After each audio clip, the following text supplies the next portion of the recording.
টাকার পর ভাই আদার মেসেঞ্জারে হোয়াটসঅ্যাপে ভিডিও দিছে, দেখি আমার বাড়ি ধাউ ধাউ করে জ্বলতেছে।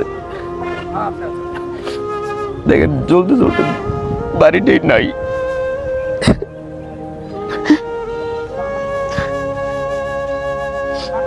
বাড়ি না থাকার একমাত্র কারণ আমি দেশের মানুষের পক্ষে কথা বলেছি, বাংলাদেশের পক্ষে কথা বলেছি। শুধু বাড়ি পুরো দেওয়া হয়নি, আমার ফ্যামিলি মেম্বার সবাইকে মারার প্ল্যান ছিল। এটা কোনো বানোয়াট কথা না। আমার আমার আমার বাপেও বলছে যে আমরা ঘর থেকে বের হইতে পারি নাই।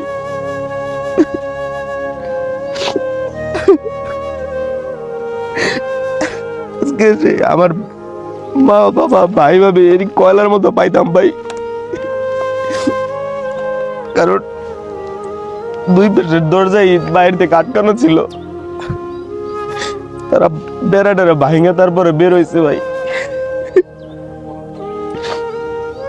ঘরে ভাই অনলি 4 মাসের আমার ভাতিজি ছিল ভাই। 4 বছরের আমার ভাতিজা, ওর বাবা মা ভাই ভাবি ছিল। আজকে তারা সবাই বের না হইলে আজকে মরে যেত। আজকে শুধু আমি একাই থাকতাম।